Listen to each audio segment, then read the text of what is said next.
tema mais polêmico do país, né? O poder mais poderosíssimo de todos. E é isso, vamos lá. Chega, tô nervoso aqui, sabe? Nossa, tá tudo certo pra gravar. Aí deu problema. Já chega, me deu uma desestabilizada. Mas vamos respirar e fazer tudo de novo. Público grita que Lula vai roubar a santa durante o Círio de Nazaré. Que é notícia só para descontrair.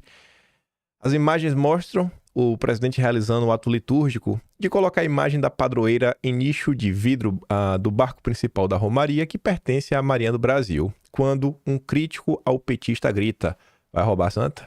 A pessoa colocou o vídeo aí circulando na rede social. Mas enfim, gente, o assunto mesmo já coloquei aqui no início do vídeo. Abre diversas discussões. O PGR venezuelano parece até que fez harmonização, né? Preenchimento labial. Tava lá na Globovision. Parece que o Maduro copiou o Lula. Até na hora de ter um canal de comunicação, né? Globovision. A mesma porcaria. Tá ali. Tarek William Saab. Não sei se vai dar pra entender, porque tá em espanhol, mas eu tenho a transcrição de sua fala. Procurador-Geral da Venezuela acusa Lula de ter sido cooptado pela CIA. Não é mais o mesmo. Lula vai preso por corrupção e, de repente, aparece habilitado como se ele não tivesse feito nada, afirmou Tarek William Saab ao canal estatal Globovision. O procurador também comparou a suposta vitória de Maduro nas eleições de 2024 com a eleição do petista em 2022. Você, Lula, ganhou porque um Tribunal Eleitoral determinou sua vitória. Por que foi bom para você? Aí no caso de Maduro, não. Questionou o Saab. Aí vamos dar aqui uma olhada, né? Na transcrição do que vai estar no áudio. As aspas. Procurador-Geral da Venezuela acusa Lula de ser agente da CIA. Essa é a manchete aí que a Folha de São Paulo resolveu colocar em destaque. Aliado do ditador Nicolás Maduro, Saab disse em entrevista que o presidente brasileiro foi cooptado na prisão. Para mim, Lula foi cooptado na prisão. Essa é minha teoria. Não é o mesmo que fundou o PT, que fundou e uniu os movimentos trabalhadores no Brasil. Não é o mesmo, nem no seu físico, nem como se expressa. Se você olhar o discurso do Lula, as suas preocupações, realmente o Lula mudou a sua forma de se expressar. Mas a parte boa mesmo é essa daqui. E eu gostei quando o Metrópolis fala o seguinte, né? Ele acusou sem provas. Lula, que vai preso por corrupção, que de repente aparece apto a concorrer como se nada tivesse acontecido e ganha a presidência. O senhor ganhou, senhor Lula, porque um tribunal eleitoral determinou a sua vitória. Curioso isso, gente. Lula estava lá, né, em Curitiba, férias forçadas.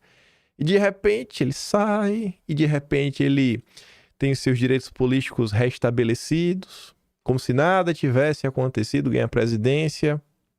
Aí em 2023, em julho especificamente, a Financial Times conta para o mundo, porque foi publicado lá, sobre visitinhas que a turma do Biden fez ao Brasil, secretário de Estado, ministro da Defesa, diretor da CIA, a general do Comando Sul, Laura Richardson, né, para defender a democracia brasileira e outros eventos que aconteceram.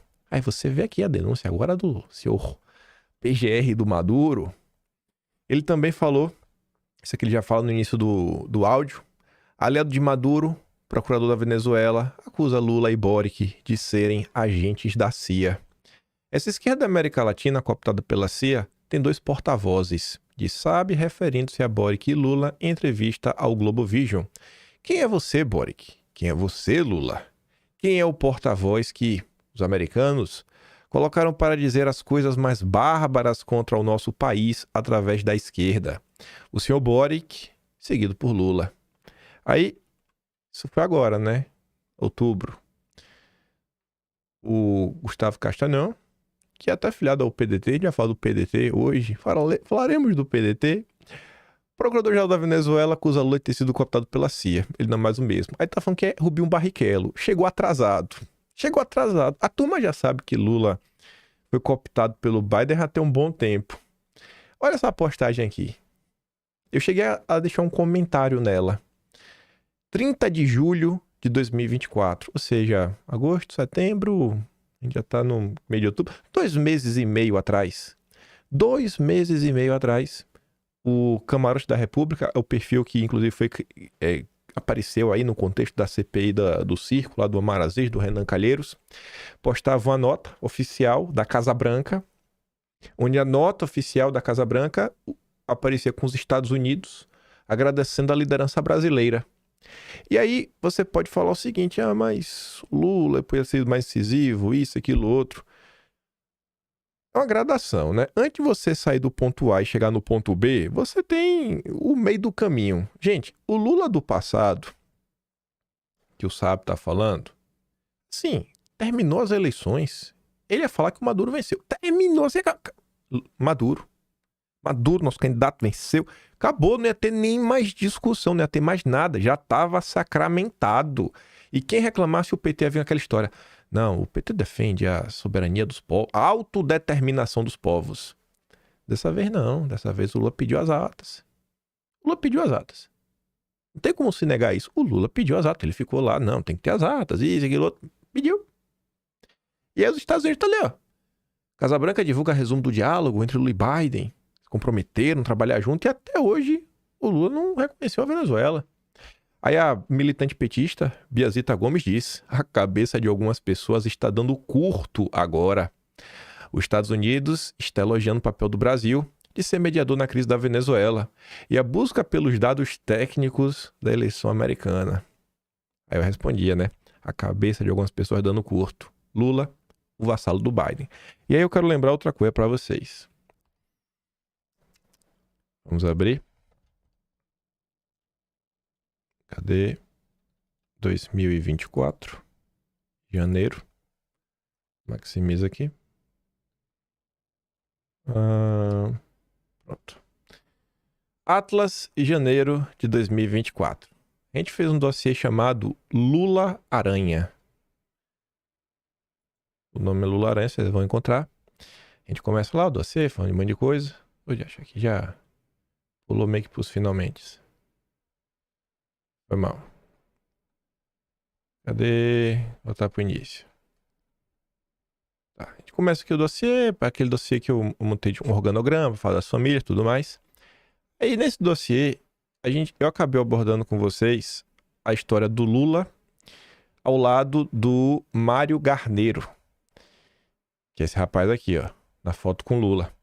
Esse dossiê aqui foi a junção de várias coisas. Eu ouvi uma história do Mário Garneiro, semanas antes falou, uma história que tem que dar uma averiguada. Começou a acontecer vários eventos que todos se juntaram e deram esse dossiê. Aí quem é Mário Garneiro? Se você for na própria biografia dele, né, que tá na Wikipedia, mostra que é o cara que abriu as portas lá nos Estados Unidos para Lula, sabe? José Disseu, junta aí o Partido Republicano na época, o Mário Garneiro muito amigo dos Bush, Mário Garneiro também brother dos Rothschild, amigo do Henry Kissinger. Assim, não sei nem como descrever o Mário Garneiro, mas enfim. Aí ia, né, aqui a nota da época, da Grupo Globo, comentando sobre como Disseu foi lá, né, teve espaço lá dentro do Partido Republicano.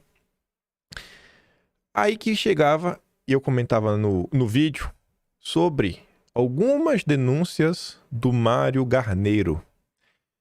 Uma delas está no site oficial do PCB, é o site oficial.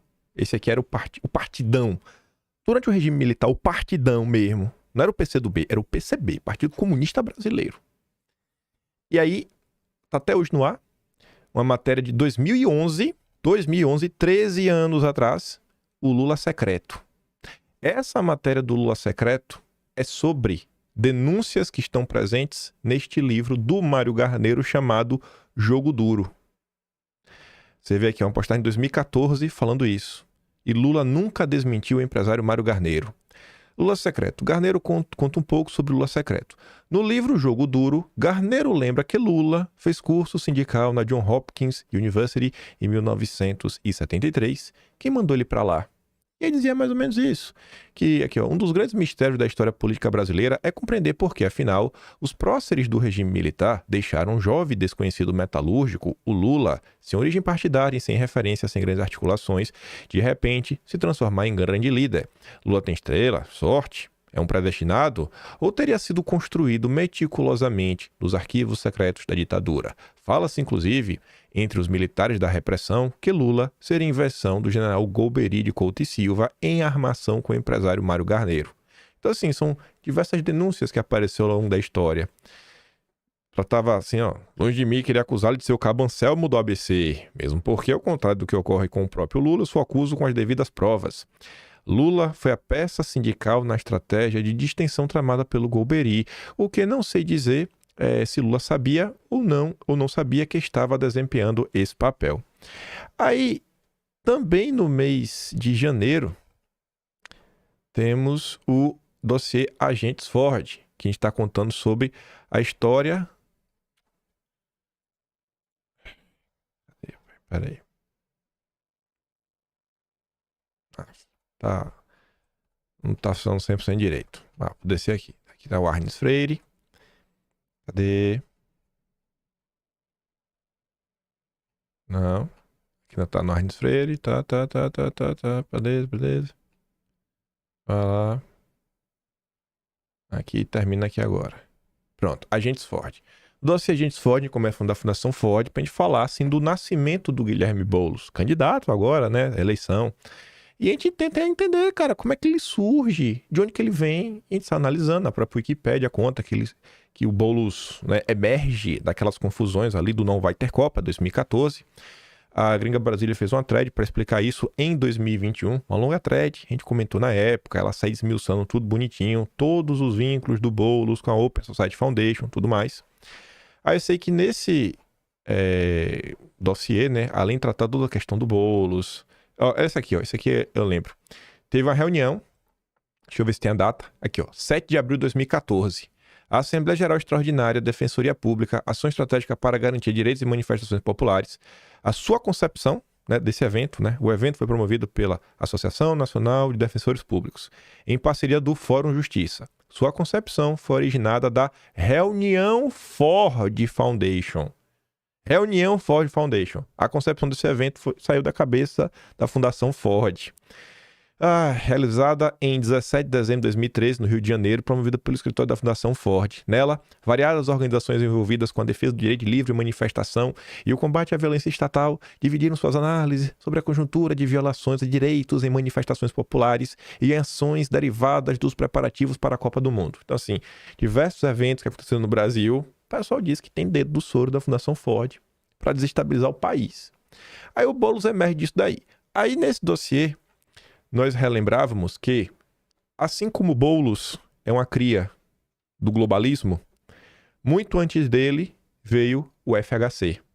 Aí a gente comentava, relembrava o que a gente fez no dossiê específico do FHC Fundação Ford, do Peter Bell, celebrando a vitória dele e tudo mais. Esse aqui é o professor de geografia Milton Santos. Era um cara bem conhecido até dentro da esquerda. Na Bahia todo mundo conhece porque ele é baiano. É bem conhecido. Aí o Milton Santos, quando ele foi no Roda Viva, ele contava, né, ele denunciava que existia um consenso na academia. Um consenso. Literalmente assim, um consenso, uma espiral do silêncio e assim, a manipulação do que é publicado e do que não é. E a academia brasileira era regida. Quem dava as ordens, os maestros das pautas discutidas nas universidades, é o SEBRAP, que é o grupo fundado pelo FHC com o dinheiro da Fundação Ford. Ó, a denúncia antiguíssima. Aí a gente seguia para falar ainda mais da USP, dessa presença. A gente já tinha um certo coisa falando da bucha. Aí, nesse dossiê também de janeiro, que falamos do Boulos, relembrávamos o que a gente contou em meses anteriores, que foi o quê? Em 1989, o senhor Lula viajou, o SNI, na época estava de bizu no Lula. Lula foi para Washington se encontrar com quem? Com o Peter Bell. Peter Bell, o cara que criou o FHC, que na época O Peter Bell não estava na Fundação Ford. O Peter Bell estava como vice-presidente do Diálogo Interamericano, que o FHC é membro fundador e levou o Lula para lá. Sempre por iguais. E o Lula teve depois um encontro privado no Council of the Americas, que é um grupo fundado pelos Rockefeller.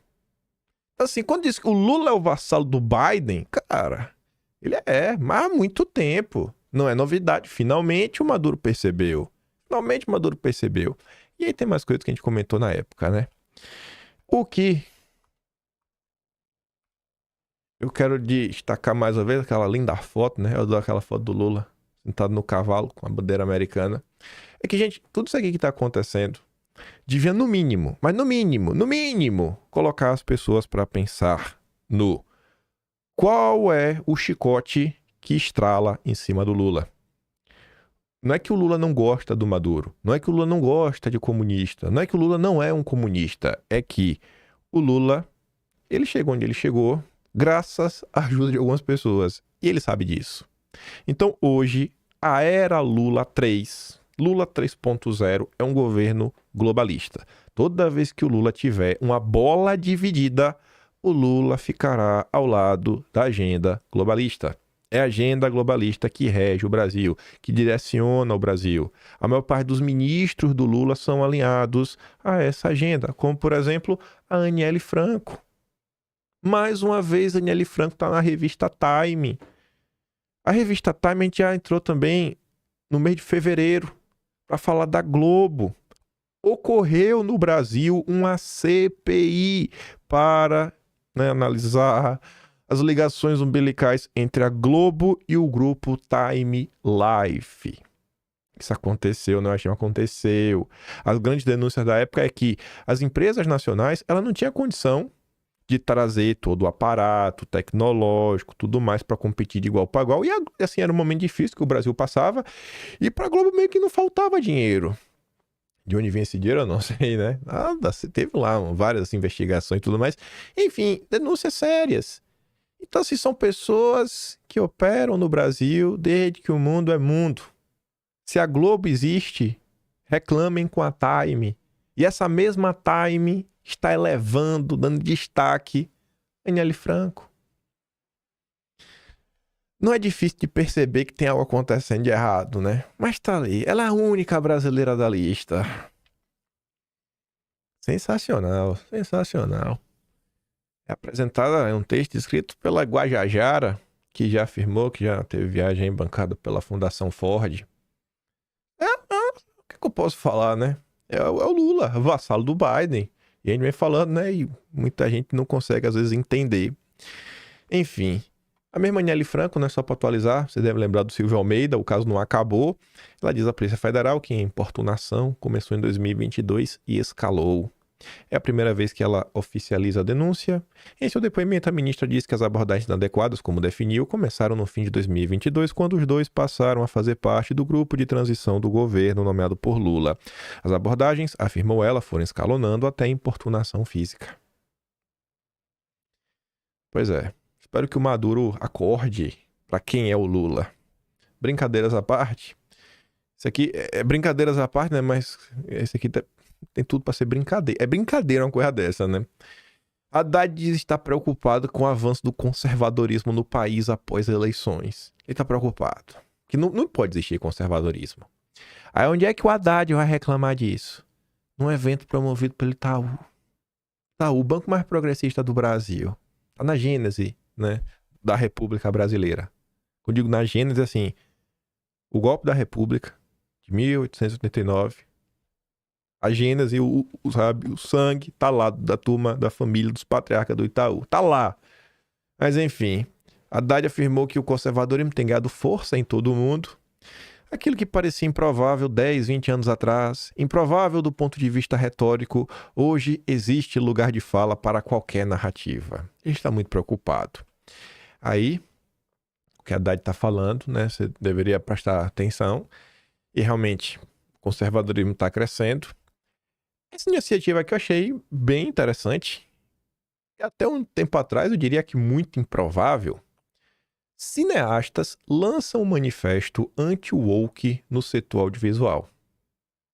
Você lê uma manchete dessa e pensa, eita, quem são as pessoas de direita que fizeram isso? Bom, tem o Josias Teófilo, que é conservador, mas a outra pessoa que lança com ele não é uma pessoa de direita. Não é mesmo, é o Newton Canito. Josias Teófilo e Newton Canito se uniram em torno de uma causa maior para lançar um manifesto anti-woke em que condenam a influência do identitarismo no setor audiovisual, para desespero do Haddad. E quando nos Estados Unidos e no resto do mundo a ideologia woke está em decadência, no Brasil ela reina soberana, dizem os autores do documento batizado de Manifesto pela Liberdade de Criação Artística. Josias é conservador. Já Newton Canito, ele foi ex-secretário do Audiovisual do Ministério da Cultura entre 2010 e 2012. Entre Lula e Dilma. Quão ruim as coisas não estão no Brasil. Segundo o texto, a cultura brasileira é vítima do politicamente correto, cancelamentos, lacração e ataques à liberdade de expressão, e se expressa em ações do Ministério da Cultura, Ancine, editais estaduais, municipais e instrumentos como a Lei Paulo Gustavo. O manifesto também aponta preconceito contra pessoas religiosas em geral e especificamente contra os cristãos. É praticamente impossível aprovar um filme cristão no edital audiovisual, por exemplo. A arte brasileira está sob censura. E essa denúncia sobre filmes cristãos, a gente já comentou aqui em vídeo, exatamente com o vídeo do Newton Canito. Algumas batalhas, talvez a esquerda anti-woke, que existe essa esquerda anti-woke, talvez ela colhe com a direita para, sei lá, tentar, né, colocar o Brasil de volta na normalidade. Achei bem interessante, mais um motivo aí pro Haddad estar preocupado. Aí, para falar da esquerda, e aqui para mim não tem nem o que ficar preocupado, né? Só constatar que tá dando muito errado. E eu não acho que essas pessoas são extremamente inteligentes. Mas o Verdivaldo, ele participou lá do Flow, e ele revelou de quem é e como funciona o apartamento que virou um bunker da esquerda no Rio de Janeiro. O Verdivaldo revelou que o apartamento do casal Caetano Veloso e Paula Lavigne, lá no Rio de Janeiro, é uma espécie de bunker da esquerda da região. Tudo está centralizado lá. Não há como ganhar uma eleição no Rio sem passar por lá. Verdivaldo chegou a esse assunto ao comentar a sessão da direita no Brasil e no mundo, enquanto a esquerda vem perdendo representatividade. Conforme Verdivaldo, isso se dá porque os porta-vozes do progressismo são pessoas da elite desconectadas da realidade do país. Você chega ao apartamento e é um duplex enorme. Eita, deixa eu ver. Bati o microfone. É um duplex enorme. Conta ao Verdivaldo, que frequentou o lugar em virtude do seu ex-companheiro, né, o Davi Miranda, ter sido vereador pela capital e posteriormente deputado federal pelo estado. Quem mora em cima é a família Marinho, dona do Império da Globo. Há muitos funcionários invisíveis por trás de uma parede trabalhando para Caetano e Paula. Há ainda 2 assistentes que colocam sempre vinho no copo dela para não ficar vazio. Em meio a tudo isso, eles falam sobre o que precisamos fazer pelas comunidades, as favelas. Eu não sei não, viu? Eu espero que... eu não vou falar nada. Não vou falar nada que já tá o suficiente. Aí o Felipe Neto fez uma live com o Boulos, pra tentar dar uma mão pro Boulos. Gente, tem umas coisas que... se você conta, a pessoa não acredita. Você tem que dar play pra ver. Todos vocês... acho que sabem mais ou menos quem é Ricardo Nunes. Você vai falar, Ricardo Nunes ali, né? Prefeito de São Paulo. Isso, aquele cara ali mesmo. Veja o que o Felipe Neto... veja como o Felipe Neto classifica ideologicamente o Ricardo Nunes. É vital que a arte, seja essa arte, a arte intelectual, a arte mundana, a arte do todo mundo pode fazer, que é a minha arte, né? É considerado inferior, eu não ligo, não me importo, mas é a arte do todo mundo pode fazer. É fundamental que a arte seja o primeiro muro de resistência contra lunáticos ultraconservadores e reacionários como Nunes. É vital. Cortou o final. Lunáticos, ultraconservadores e reacionários como Ricardo Nunes. Ricardo Nunes é ultraconservador e reacionário. Não é. Ele não é Felipe Neto. Felipe Neto, ele não é. Cara, não dá pra todo mundo no país que é adversário do Lula ser ultraconservador e reacionário. Não dá. Pelo amor de Deus. É esse rapaz que quer ensinar para o Brasil sobre desinformação. Tem até um Instituto Vero. E tem parcerias com instituições brasileiras muito importantes. O Instituto Vero até apoio do Jorge Soros já recebeu também, né? É esse rapaz. É o rapaz que vai discursar na ONU sobre fake news. Após a eleição, PT organiza debate interno sobre novas formas de comunicação. Espero que não siga os conselhos do Felipe Neto. PT fará seminário para rediscutir futuro após desempenho abaixo do esperado nas eleições. Acho que ficou bem claro que as eleições de 2024 representaram, de forma clara, inquestionável, uma derrota para a esquerda. Assim, eu não vi ninguém falando o contrário. Ninguém falando o contrário. O grande ponto é até onde o Centrão foi, né? Até onde o Centrão cresceu. E a direita, né? Quantas cidades mais ela vai conseguir conquistar, né? Quantas prefeituras. Mas vamos lá. Olha essa nota. Lembra do editorial de ontem do Estadão que a gente comentou? Ah, já existe uma direita sem Bolsonaro. Bolsonaro não presta pra nada, né? Bolsonaro, o cara que sequestrou a direita, já é página virada. Bolsonaro é página virada? Avisa lá em Curitiba, viu? Debate em Curitiba tem acusações, disputa por imagem de Bolsonaro e associação pejorativa a bolos. O vice-prefeito, que tem apoio formal do PL, se atrelou a Bolsonaro e diz que em 2022 trabalhou para tentar reelegê-lo. Os dois candidatos protagonizaram uma verdadeira disputa por quem seria mais de direita. Cristina Grêmio e o Pimentel estavam debatendo para ver quem era mais direita. E perguntou para ela: eu não sei nem onde você estava em 2022, mas eu estava aqui defendendo Jair Messias Bolsonaro. Mas Bolsonaro não tem nenhuma relevância. Não, os dois estão brigando para ver quem é o candidato de Bolsonaro. Eles estão brigando para ver quem é o candidato de Bolsonaro. Não precisa de Bolsonaro. Tá provado isso daí. Beleza. Conta lá pro pessoal. Fala lá, Estadão. Manda eles pedirem apoio pra quem é, eu não sei, pra algum grande líder aí da direita. O Estadão pontuou para um Tarcísio. Vai lá. Eles não estão falando que eles são o candidato do Tarcísio. É o candidato de Bolsonaro, né? Curioso isso. Curioso. Eles querem ser o candidato do sequestrador. Aqui só pra atualizar, aqui não é nada contra o Pimentel mesmo. Só achei muito curioso, viu? Muito curioso, Pimentel. Coligação de Pimentel obtém suspensão de divulgação da primeira pesquisa eleitoral do segundo turno. Não sei por quê. O André Roman é o dono do Atlas Intel, Instituto Lulista. Em Curitiba, a pesquisa com maior precisão no primeiro turno foi a pesquisa Atlas. Mesmo assim, a campanha do Pimentel consegue uma impugnação. O processo ocorreu em segredo de justiça, sem a possibilidade de apresentar qualquer defesa. Aí veja. Olha essa manchete. Essa manchete é bacana. E a gente vai falar um pouco do PDT hoje. Bolsonarismo avança e supera PDT na Câmara de Niterói. PL conquista 4 assentos na casa contra 3 do partido do prefeito da cidade.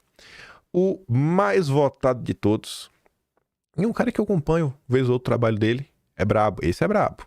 Douglas Gomes, reeleito pelo PL. Mas não foi qualquer reeleição. Ele foi o vereador mais votado da história da cidade. 16 mil votos. Sabe qual era o recorde anterior? 8. Ele quebrou o recorde dobrando o recorde. E ele teve mais do que o dobro do segundo lugar, professor Túlio. Aí você tá assim, mas rapaz, por que esse cara teve tanto voto? Quem é? O Douglas é um cara magrinho, ele tá sempre com um coletezinho assim, aquela cara de fiscal, um óculos assim, meio feioso, mas gente boa. Brincadeira, né? Mas ele tá lá. Gente, ele é aquele vereador presente que vai no posto de saúde, mostra o que tá acontecendo, cobra o médico. Teve um vídeo dele que viralizou que ele vai num depósito que tem tablet lacrado, cadeira lacrada, assim, coisa que deveria ter ido pra escola e não foi. Ele fala, cara, mas como assim? Isso aqui tá virando entulho. Isso aqui era pra estar sendo usado na educação das crianças. Então o cara que tá ali no dia a dia para tentar trazer uma melhoria para a população. É um fiscal mesmo da prefeitura. Então, ele está na oposição, não era a maioria, mas estava lá enchendo o saco do prefeito. Aliados do vereador atribuem a vitória de Douglas ao perfil fiscalizador de seu mandato. Conservador, o vereador de Bolsonaro, como se autodenomina o político, e se elegeu e trabalhou todos esses anos sempre ao lado do Jair. Teve como característica o esforço para ser uma pedra no sapato de Axel Grael nos últimos 4 anos. Eu quis trazer essa nota, não para elogiar o Douglas, mas já elogiando, mas para mostrar que, olha os vereadores que foram bem votados. Você pega que a gente comentou ontem, o Pavanato, o próprio Carlos Bolsonaro. O Carlos já está na máquina há um tempo. Então, assim, ele tem as suas ações, trabalha, aprende projetos, tenta obstruir coisas que o Eduardo Paes tenta passar, coisas que a esquerda tenta passar na Câmara do Estado. O Douglas está fazendo trabalho, está fiscalizando. O Pavanato ganhou destaque, mostrando a esquerda. Ele faz algumas entrevistas, ele pega assim uma fala às vezes que é do Lula. Ele pergunta, quem foi que você... que você acha dessa fala de Bolsonaro? Aí quando a pessoa reclama, fala, pô, agora deixa eu contar uma coisa. Essa fala não é de Bolsonaro, é do Lula. A pessoa fica, mas não é possível. Ele não, cara, é do Lula. Então, em termos eleitorais, a gente tem que sempre lembrar que cada pessoa se preocupa com um assunto. Nem todo mundo no Brasil tem a liberdade de expressão como a coisa mais urgente na cabeça dela. Nem todo mundo vê a liberdade de expressão como coisa mais urgente. Agora, vê lá se o Douglas não é 100% a favor da liberdade. Vê se o Douglas não é 100% a favor da liberdade. Não foi através da pauta da liberdade que ele foi o maior recordista de votos da história de Niterói. Não foi por essa pauta. Foi pela fiscalização. Mas se um dia Douglas crescer, deputado estadual, federal, senador, um dia, eu tenho certeza que ele vai estar 100% alinhado. Na cidade dele, ele vai estar em torno disso daí, não vai deixar as pessoas nas mãos. Então a gente tem que sempre olhar a coisa cada vez de forma mais ampla, com mais responsabilidade. A gente não é para... A gente tem que sempre aumentar a nossa carga de trabalho. Hoje a direita já trabalha muito em torno disso, ela tem que fazer o que ela já faz e aumentar, sem retroceder em nada. Colocar mais um a fazer, sabe? Falar que era mais coisa para fazer. É mais coisa para fazer. Com o mesmo salário, não vai aumentar nada. É só a demanda de trabalho que vai aumentar. Essas coisinhas, nas grandes batalhas que acontecem no Brasil, mas assim, às vezes é um nada, comparado. Algumas pessoas falam, cara, isso aqui, a nossa prioridade é isso, aquilo outro. Mas, gente, é o que traz votos. É o que traz votos. E esse eleitor aí, esse cara que acompanhou o Douglas, ele vai votar na direita em 2026.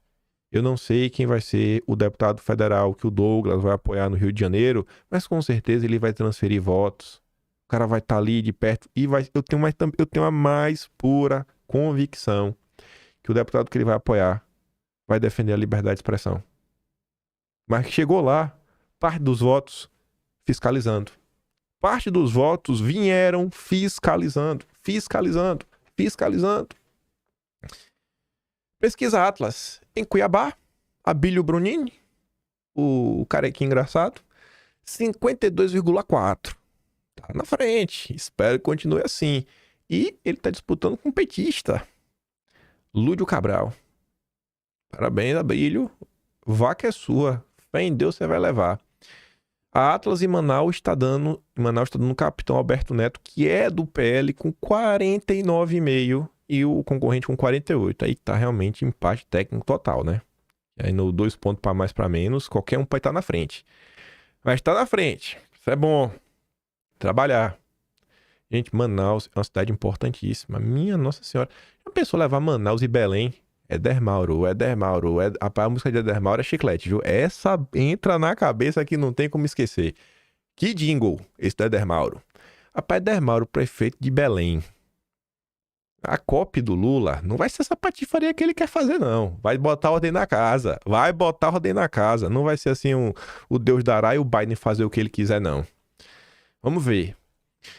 Por outro lado, em Goiânia, o candidato do Caiado ainda está na frente. Ainda, mas bem pertinho. Assim, na margem de erro, estão basicamente empatados. Que é o Fred, do PL. Caio tem uma aprovação grande lá em Goiás. Vamos ver. Mas tá aí. Tem 2 semaninhas para sentar o pé no acelerador e tirar essa diferença. E aí vamos falar da cidade mais inusitada do momento. Fortaleza. Gente, se liga. Eu nem queria começar por essa. Eu queria começar pela da Globo. Eu queria começar com ela, mas tudo bem. Vamos começar com essa aqui da Folha de São Paulo. Olha essa manchete. Ciro Gomes descarta apoio ao PT e PDT racha no segundo turno em Fortaleza. Após o PDT declarar institucionalmente que se manteria neutro no segundo turno, o partido rachou e tem uns que estão apoiando o petista e outros que estão apoiando o André Fernandes. O PT e PDT romperam no Ceará em 2022. Nacionalmente, no entanto, o PDT é base do governo, o Lupe é ministro da Previdência. Dos 8 vereadores do PDT que foram eleitos em Fortaleza, de 8, 6 declararam apoio aberto ao André Fernandes. Só um apoio pro petista e outro ficou em cima do muro. O ex-prefeito da capital cearense, Roberto Cláudio, do PDT, que comandou a cidade por 2 mandatos, publicou nas redes sociais o endosso ao candidato do PL. E Ciro Gomes descartou apoio ao petista. Se o Ciro tá deixando claro, eu não vou apoiar o petista, é um segundo turno, eu acho que o Ciro tá dando uma direção. Já o presidente interino do PDT, líder da maioria na Câmara, o deputado André Figueiredo, anunciou nesta segunda apoio a Leitão. No sábado, Roberto Cláudio fez uma publicação nas redes sociais afirmando que o PT no Ceará é a certeza de uma formulação que já deu errado em Fortaleza e que, diante disso, tomou a decisão pessoal de votar no outro caminho. E assim apoia André Fernandes. O posicionamento gerou críticas imediatas de petistas. José Guimarães, que é lá do Ceará, rebateu o ex-prefeito dizendo que isso significava uma vergonha para a democracia. O PT não aceita perder nunca, né? E todo mundo que tá contra o PT é fascista. Essa gente já acabou com o PDT de Leonel Brizola. Agora adere ao fascismo, caindo a máscara de vez. Se alia ao bolsonarismo como tentativa de sobrevivência, que vergonha para a democracia. Fortaleza democrática vai repudiar essa atitude. Ciro Gomes, por sua vez, rebateu a nota, afirmando que não será puxadinho do PT. O que de pior pode acontecer em Fortaleza? É a premiação do maior esquema de corrupção da história do Ceará. Mais respeito, senão eu também vou dizer algumas coisas que a burocracia de nosso partido está precisando ouvir. Não sou nem serei puxadinho do PT, nem shorts, nem nunca. Tá claro, né? Tá contra o PT. As chances do André Fernandes estão aumentando. Apoio do PDT a candidato de Bolsonaro em Fortaleza aprofunda a racha no partido e gera incômodo no PT. A Globo traz uns complementozinhos, né? Falando que o Carlos Lupe é ministro da Previdência, né? O pessoal tá de olho. Aí a Globo já vai perguntar pro PT ou petistas. O que vocês querem que a gente faça, hein? Pra gente perseguir. Vamos perseguir a direita. O ex-presidenciável, né, o Ciro Gomes, não anunciou apoio no segundo turno em Fortaleza, mas já disse que não será apoio no PT. E diversos aliados do Ciro Gomes declararam voto no candidato do partido de Bolsonaro. A presidente do PT, Gleisi, evitou cobrar a saída do PDT do ministério, mas demonstrou incômodo com a atuação de Ciro Gomes. E Gleisi disse que o assunto vai ter que ser debatido após as eleições, né? Isso é com Lula. É isso que tirar o ministério do PDT. Talvez vai ter que tirar o ministério. E ela disse que demonstrou incômodo, né?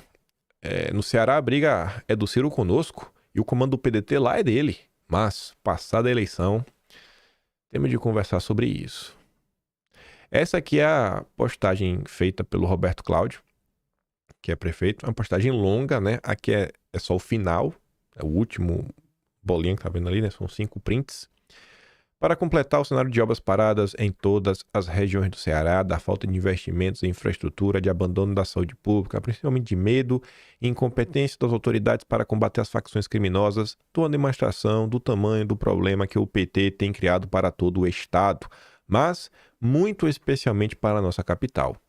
Exatamente por um dos caminhos, no caso o PT do Ceará, se a certeza de uma fórmula que já deu errado aqui em Fortaleza e que atualmente está destruindo o nosso Estado, tomei a decisão pessoal de votar no outro caminho, de apoiar André Fernandes no segundo turno. E aí? Essa notícia mexe com a cabeça, porque grande parte das teses é o seguinte: vocês ficam dando palco pra não sei o que é de esquerda e tudo mais, só que quando chega a eleição, eles nunca nos apoiam. Eles vão votar no Lula, mas agora estão votando na gente, e agora? O que aconteceu? O que aconteceu? Eles estão votando na gente? Pessoal, não achem improvável, não achem que é impossível num embate aí nacional, presidência da República, que muitos eleitores aí do PDT, do Ciro Gomes, a nacionalista do PDT, vote contra o Lula. Eu acho que esse é o caminho mais provável de todos. Esse rapaz aqui, Glauber, ele nem se classifica como esquerda. Ele se autoclassifica como nacionalista, tentando aí superar essa rotulação de direita e esquerda. Aí ele comenta o seguinte: são ridículos, para dizer o mínimo, todos esses candidatos do PDT que, após essa derrota esmagadora do lulopetismo nas eleições municipais, ainda falam em apoiar o PT e criticando a quem corretamente e decentemente manifestou neutralidade em determinadas cidades. Tais candidatos, juntamente com o presidente da legenda, querem destruir a única coisa que sobrou ao PDT, que é o legado de Vargas, Darcy, Brizola e demais nomes históricos. Insistem pelo fracasso, pois esse partido também colheu nessas eleições por razões óbvias. Enquanto sobreviverem às custas do PT dentro do partido, juram ser trabalhistas e nacionalistas, mas na prática, eles são lulopetistas. Até denunciam o PT quanto aos assaltos aos trabalhadores e aposentados em prol dos bancos, mas, quando chega a eleição, se assumem de esquerda. Leia-se, esquerda se opondo ao bolsonarismo. Isso é pura narrativa e prática lulopetista desses supostos trabalhistas. Descarada em pleno 2024. Enfim, a mídia fala no avanço da direita pelo país e aponta que a esquerda terá de mudar estratégias para voltar a vencer as eleições. O aprendizado desses sujeitos é zero. Insistem no fracasso e esperam resultados diferentes, não mudam a postura e muito menos a prática. Sinal claro de que não se pode contar com o PDT e sua ala lulopetista para essa necessária mudança, pois são fracassados fiéis a Lula. Uma racha em determinadas zonas. Tem uma turma aí no Brasil que tá órfã. Tá órfã. Espero que eles virem eleitores da direita. E tem algumas pautas que eu sei que são caras para eles, que eu não acho que a direita teria nenhum tipo de problema, como, por exemplo, começar a trabalhar em torno da reindustrialização do país. Eu vejo que é algo que interessa muito a esse tipo de eleitor. Pode observar, vários deles falam assim, dia sim, dia também, sobre reindustrializar o país. É necessário reindustrializar o país. É coisa que eu não vejo por que a direita não ser a favor disso. Se esse for um caminho para trazer esse eleitor, por que não? Aí, olha que curioso. A galera do PDT... Cara, e é difícil para uma pessoa que é de esquerda declarar o voto na direita. É difícil você ir num caminho que você nunca esteve. Sabe? É uma mudança muito grande, querendo ou não. Você assumir isso publicamente não é tão simples. Você fez amigos ao longo do tempo e tudo mais, mas o povo assumiu. Falou, cara, estamos com o André Fernandes. Estamos com o bolsonarista. Não vou anular o voto. Não vou anular o voto. Aí veja. Cafezinho, Bloco Petista, noticia. Roberto Cláudio quebra silêncio e declara apoio a André Fernandes. Aí a Tsuki fala assim, ó. Enquanto parte da esquerda está engolindo o orgulho e votando num fascista para tentar barrar o PT, parte da direita tá daquele jeito. Ela diz que essa parte da direita jamais poderá apontar o dedo quando alguém se isentar. Olha lá, Flávio Beal, um dos articuladores do Bolsodória em 2018. Ele acabou falando bastante sobre esse cidadão um dia desse, né? Não votarei no segundo turno porque meu único voto não afetará o resultado. Segundo, porque não faz sentido encontrar as minhas convicções políticas que levaram tanto tempo de aprendizado e experiência para serem construídas. O resultado ruim ou pior não é minha culpa. Não, não é não. Lavar as mãos. Até os pedetistas, gente. Até os pedetistas que querem conservar o legado de Vargas, Darcy, Brizola. Até essa turma enxerga que, bicho, o PT não dá. Os aliados de Lula não dá. São a pior coisa que existe no Brasil. Mas parte da direita que capaz de ter até reclamado quando o MBL, junto com Nando Moura, Felipe Moura Brasil e outras pessoas, fizeram campanha para o voto nulo. É um tapa na cara. Todo santo dia um tapa na cara. Pedetistas declarando voto em André Fernandes. Se colocando contrários ao Lula. Lula é a pior coisa que existe. E a superdireita, não vou votar aqui, votar? Vou anular meu voto. Não muda nada. Não muda nada. Outra coisa curiosa que acontece, né? Vem acontecendo. Consequências das eleições e tudo mais. Esse perfil chamado Que País é Esse? @SeuJocaSempre não tinha esse nome. Não tinha esse nome. O nome anterior desse perfil, que foi alterado tipo 2 semanas atrás, era Laurinha 2050 Nunca. Mas quando esse perfil surgiu em 2021, esse perfil se chamava Laurinha Opressora. A pessoa vai, pega o nome da filha de Bolsonaro, coloca a foto dela, tudo mais, ganha seguidores com suas postagens. Não vou falar que é porque ela... Mas enfim, quando você pega essa bandeira, né, esse hashtag, fala, não, eu sou bolsonarista. Óbvio que quem é bolsonarista também vai te ver com bons olhos, vai tentar te ajudar. Cara, é bolsonarista, eu vou tentar ajudar também. Então, o teu perfil cresce por conta de suas postagens, que você faz seu trabalho, mas também por causa da identidade que você vende. Aí vem as eleições, aparece Pablo Marçal, o farsante, a pessoa fica revoltada com o Bolsonaro, que se vendeu pro Centrão, Laurinha 2050 Nunca, e agora virou Que País é Esse? Sabe? Essas mudanças, elas são muito curiosas, sabe? É assim, uma pivotada, assim, 180 graus, cara. Rapaz, como é que pode isso? Do dia pra noite, vocês se voltam, né? Voltam contra Bolsonaro assim de um jeito. Porque ele se vendeu pro sistema. Umas coisas que eu não consigo compreender muito bem. Aí, olha outro assunto que bota pra pensar. Provocações.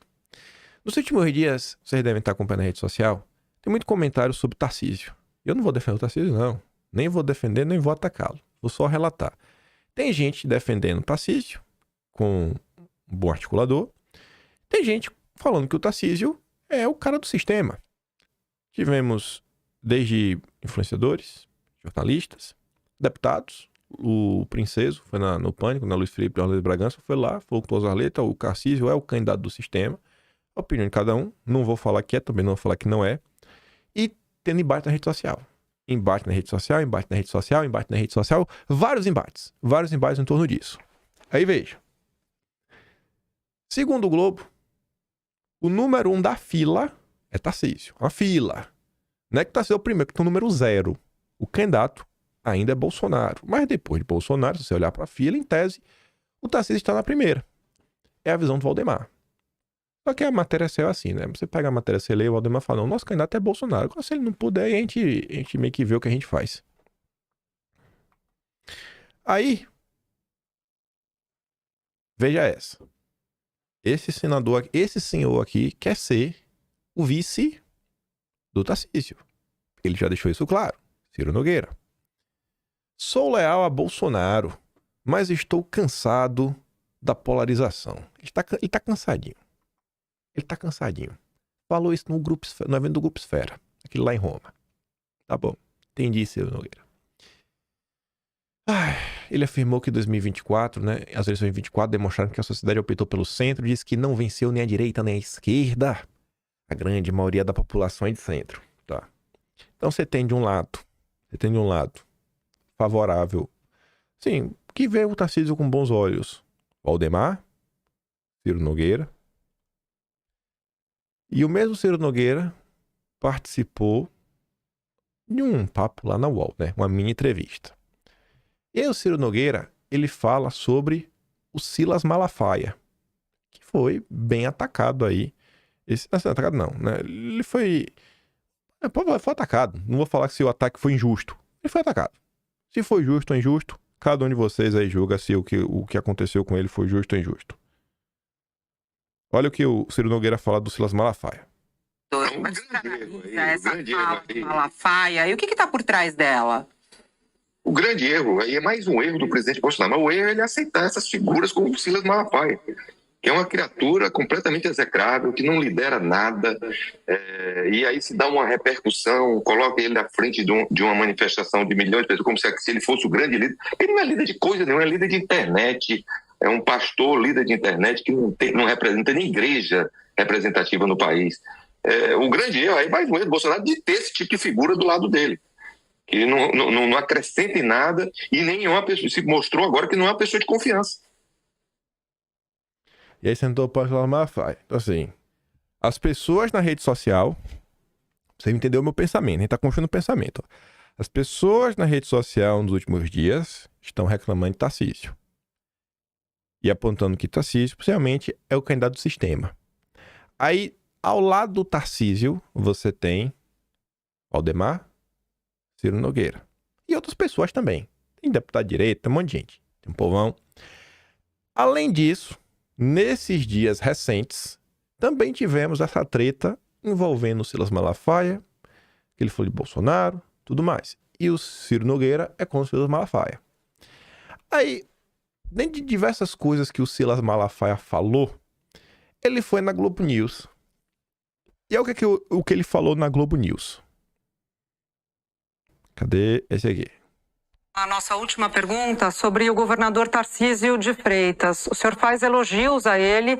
Eu queria saber se o senhor o vê como o nome que deve disputar a presidência da República em 2026, ou se o senhor acha que a unidade deve ser em torno de Bolsonaro, que está neste momento inelegível.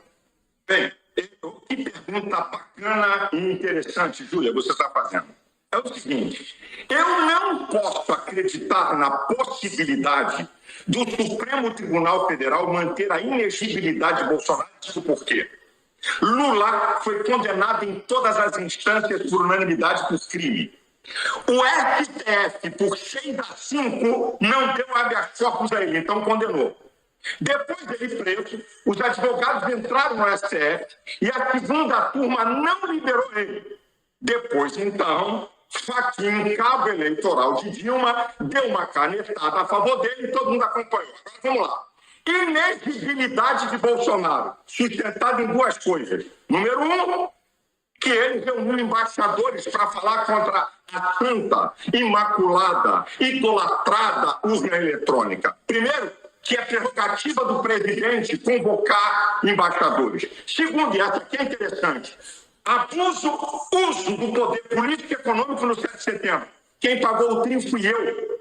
E o 7 de setembro não foi feito no mesmo lugar da parada. Então, o Supremo Tribunal Federal, se mantiver a inexigibilidade de Bolsonaro, o Supremo Tribunal Federal virou partido político. Porque se Lula, condenado por crimes em sob as provas, foi liberado, então Bolsonaro não vai ser. Então, essa possibilidade é zero. Porque eu tenho certeza que o senso crítico de justiça dos ministros do STF foi Bolsonaro. E Bolsonaro liberado, eu, Tarcísio e tantos outros vamos apoiar ele. Então... Aí você vê, o cara foi na Globo News. Na minha concepção, a melhor resposta sobre 2026 veio do Silas Malafaia. Se você compara o que ele falou com o que o Valdemar falou, do que o Ciro Nogueira falou, você fala, cara, a melhor das respostas. Não que o Ciro Nogueira e o Valdemar também seja nosso supra-sumo da direita, etc, tudo mais. Mas o que eu queria trazer aqui pra vocês é olhar assim, como algumas questões são, às vezes, um pouquinho mais profundas do que se coloca na rede social. Eu acho que o Silas Malafaia, ele errou muito no tom, na forma nem se fala, né? Cara, uma entrevista pra expor Bolsonaro, isso, aquilo, outro. Coisa que ele podia ter falado no privado, assim, Com certeza. É a típica coisa que eu acho que realmente valeria muito mais a pena ter dito no privado. Mas esse mesmo cara é o cara que, quando foi na Globo News, eu aprecio esse tipo de coisa. Eu tento, toda vez que me chamam pra alguma coisa, principalmente fora da bolha da direita, assim, por mais seja simpático à direita, mas não tão direita assim. Por exemplo, o Pânico é um programa mais à direita. Mas o Pânico não é um programa partidário. Mas quando eu tento lá, tento defender algumas das nossas pautas, algumas das nossas agendas. Então, assim, na oportunidade que teve lá na Globo de falar de 2026, a fala mais assertiva para Bolsonaro saiu do próprio Silas Malafaia. Então, você vê como são as coisas no final do dia. E quando você vê a fala do Ciro Nogueira, a forma como ele fala sobre o Malafaia, o que mostra no final do dia é que existe uma grande batalha por espaço. Ciro Nogueira quer estar perto de Bolsonaro, Valdemar quer estar perto de Bolsonaro, Silas Malafaia quer estar perto de Bolsonaro, os conservadores querem estar perto de Bolsonaro, uma ala dos militares querem estar perto de Bolsonaro, uma ala mais liberal quer estar próximo a Bolsonaro, que Bolsonaro que tem voto, tem um capital político. Todo mundo quer estar. E se a gente só olhar a situação assim, ele falou isso daqui, e essa questão do Silas Malafaia, ela me estranhou muito. Porque pessoas que passaram a eleição inteira deixando Bolsonaro ser defenestrado, diversos ataques, inclusive vindo do Pablo Marçal, não deram um ai. Não deram um ai. Um único ai o pessoal não deu. Eu vi gente agora nos últimos dias reclamando do Tarcísio quando ele fala do Pablo Marçal ser preso, pelo que ele disse. Ele fala assim, se você defende a liberdade, você não pode compactuar com isso jamais. Beleza, bacana. E ele fala assim, você tem que ter princípios. Só que olha assim e fala, cara, como é que tu quer falar de ter princípios se quando o Pablo Marçal acusou Carlos Bolsonaro, mais de uma vez, de ter um gabinete do ódio, tu não falou nada? Sabe? Assim, cara, pelo amor de Deus, pô. Maneira aí na lacração. Maneira aí na lacração. É importante. E aí quem fez um comentário que fala disso e muito mais? Comentário muito inteligente, né? Um cara que fala muito melhor que eu. Eu acho que ele realmente fala muito melhor que eu. Guilherme Fiuza. Escutem só. Rolou um barraco feio entre o pastor e o ex-presidente. No meio do rolo, Marçal, o fenômeno, previu a vitória eleitoral do Boulos. Dessa vez ele não chamou de Boulos. É a guerra entre a direita e o sistema. Dizem os especialistas, os analistas, os entendidos, os militantes jornalísticos, os cientistas políticos e geopolíticos, e bota gel nisso. Será? O que é a direita? O que é o sistema? Sem a sofisticação dos gatos mestres, vamos fazer uma pergunta simples. O que tem em comum Joyce Hasselmann, Abraham Weintraub, General Santos Cruz, João Dória, Ernesto Araújo, MBL, Sérgio Moro, Alexandre Frota e grande elenco de direita? Resposta. Todos apedrejaram o governo, que, segundo o álbum de figurinhas ideológicas, era o governo da direita. Ou mais que isso, um governo que dava resultados conforme a gestão defendida pelos apedrejadores. Mas aí virou sistema. Eita vida fácil. Joyce Hasselmann simboliza bem esse grande elenco. Chegou a ser líder do governo na Câmara e agora não conseguiu se eleger vereadora. Qual era o grande credencial político da Joyce, que virou abóbora? Ser de direita. Quantas Joyces terão sido vitoriosas na eleição municipal de 2024? Não tente responder, porque você não sabe. O que todos sabem é que há um caminhão de votos para quem se diz de direita, contra a esquerdalha e etc. E o que isso significa em termos de escolha política? Segundo a lei de Hasselmann, nada, absolutamente nada. Esse conceito da direita, assim como da esquerda, é vago, anacrônico, superficial, enganoso e, ao mesmo tempo, um sucesso. Uma palavrinha mágica que dá voto, dá like, dá audiência, atrai seguidores, atrai fiéis, dá poder, fama e grana. E dá também o melhor pretexto para os que estão perseguindo, abusando do poder e censurando. Eles dizem estar combatendo a direita e correm pro abraço, estalando seu chicote no lombo de quem não tem nada com isso. Meio mundo acredita que direita significa ódio e ataque à democracia. E não estamos falando da esquerdalha. Muita gente comum e não partidarizada realmente acredita nisso. Claro que é um grande mal-entendido, até porque, como já dito, são conceitos vagos. Mas é desse mal-entendido que vivem hoje os picaretas e os tiranetes, devidamente fantasiados de democratas, ensinando sua luta contra a direita, para perpetrar as maiores barbaridades contra o direito do cidadão. Enquanto a liberdade tiver apelido ideológico, os pilantras estarão a salvo. Recentemente, num embate entre dois ex-ministros do governo Bolsonaro, um disse para o outro que fazer obra não era tão importante quanto combater a esquerda. Bom, se levantar bandeira é mais importante que botar a mão na massa, talvez seja melhor. O país virá logo uma grande escola de samba. Eu achei interessante ele fala, né? Enquanto a liberdade tiver um rótulo, cara, a gente não vai pra lugar nenhum desse jeito. Então, olha essas nuances, sabe? Veja como uma única palavra, direita, não é mais suficiente para explicar muita coisa. Eu, por mim, eu digo, prefiro ser bolsonarista do que direita. Porque pelo menos tá ligado ali o movimento. Cara, eu guardo Jair. Deixo claro todo santo dia, tá aqui, ó. Sigo por esse caminho, é o meu caminho.